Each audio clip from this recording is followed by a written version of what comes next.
Hello everyone, today's video is about the Boderry Checkmate. What is that all about? This video is obviously going to cover that because this is a quirky watch. It does have a few flaws, but none of them I don't think are deal breakers. It's definitely quirky, it's definitely interesting, and I'm looking forward to sharing with you. So let's get on with it and let's find out more about what you're going to get for your £143.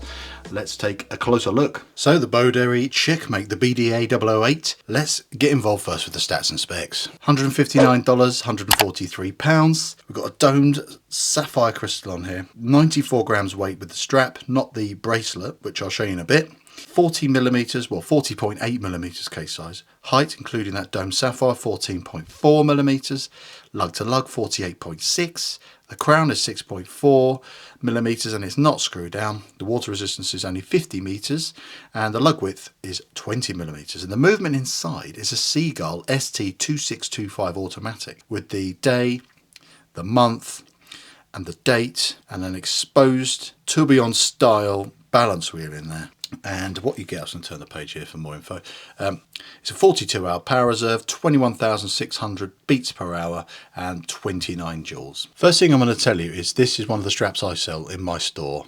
Link is in the description. I've got to get a plug in there, but the reason why I've put it on this strap is because the first thing I'm going to discuss is my dislikes, because the standard leather strap it comes on is not very good.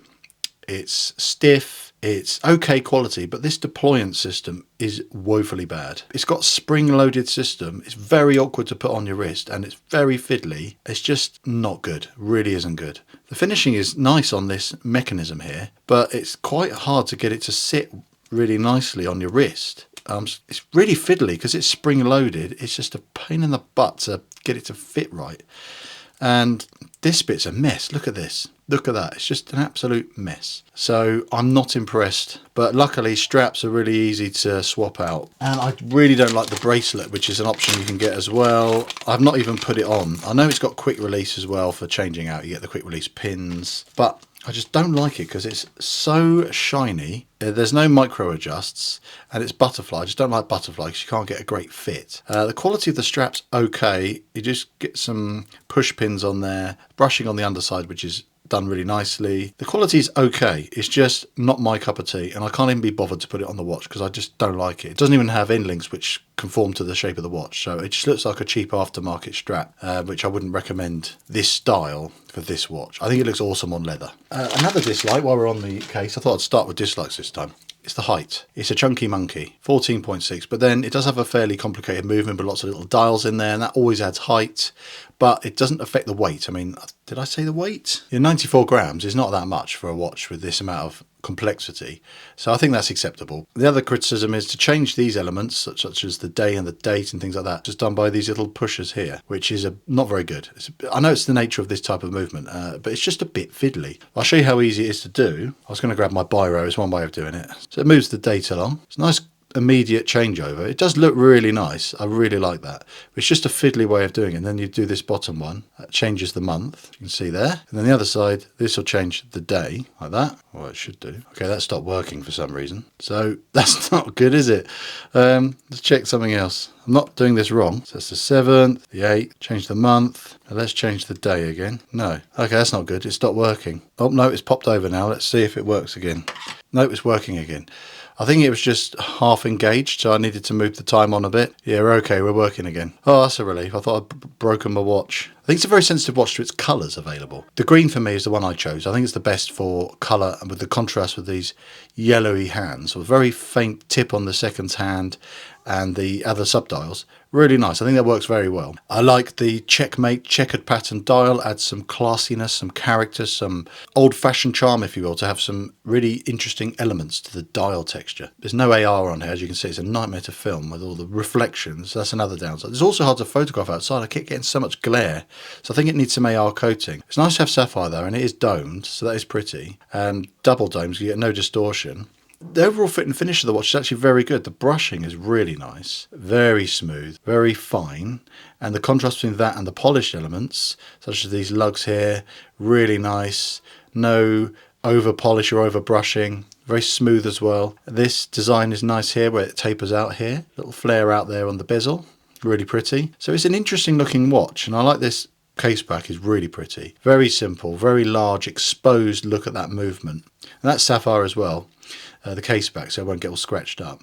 Nice bit of perlage on the movement and the rotor, and I just think it's a nice seagull movement that's been personalised with the Boderry on the rotor there. It's got a lot of rotor wind, so you get a lot of wobble and sort of sound from it. So it's not the most refined of movements, but they're fairly robust, and I like the fact you get so many features in it, and it's not broken like I originally thought it was.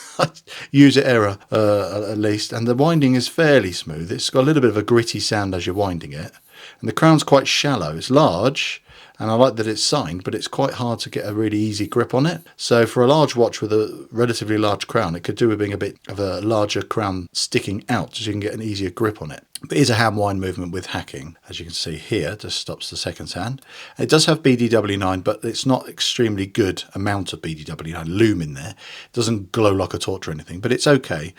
So specification wise, it's definitely acceptable. But the thing that I think is really interesting is this moving and turning element here, the exposed sort of open heart, if you will. That is beautiful as well with the blued screws. Seeing something moving all the time adds another element of interest to the watch when you're looking at it. And it just helps balance the look of the watch out as well. You've got the large date at the 12, that open heart aspect and the two subdials for your date and the month. It's interesting. Definitely an interesting looking watch. But is this a dress watch? Is it a casual watch? Is it something you could wear every day? Definitely yes, but it's not something you can get wet. You can't jump in the pool with it. I'd say it's good for something which you could wear to the office or just for going out for a meal. It's good for those kind of semi-formal occasions, and it's got some interest to it, but it's not an everyday beater kind of watch, I don't think. But it's definitely something which is interesting for your collection. And it's such a big dial. Look at how much space is taken up. The bezel is so thin on it. You've got a very big, clear, legible dial, but then the hands are very thin, so they're not always actually easy to pick out against that dial. So I think it'd be better if the hands were a bit bigger, so you could have that clarity. But the subdials are easy to read, very clear. The text on there is very straightforward and contrasts very nicely against the green. And as you can see, this brown strap works so well with this emerald green dial. Really nice contrast, really nice complementary earthy colours. So this is a really nice autumn and winter watch, I think, as well. So in summary, less than £200, you're getting a watch with some unique features. It is interesting. I think it's got enough about it, especially in this colourway. I think some of them are a bit out there. I don't like the Tiffany blue one. I just don't think that colour's working for this style of watch, and that's just my opinion. And as I've said in the review, the straps that you get with this watch, either ones, are just not very good at all. But like I said, it's quite an easy and cost-effective thing to swap out. And being a 20mm lug width, you're probably going to have something in your strap collection to swap out and make this watch really go up a notch. So if you like this kind of watch, I've done loads of reviews. Check out one of my playlists, check out one of my other reviews to see other interesting pieces. It's still in the affordable bracket, which I think that you're going to get some more longevity out of. Not something that's just going to be a quick fix. I think something that's going to, when you look at it in your watch box, just to look at it and go, you know what, that's different from my other watches. That's going to stay a bit longer, and you can wear it and enjoy it in different occasions. So yeah, do check out one of the other videos, and I'll see you in the next one. Thanks a lot. Bye for now.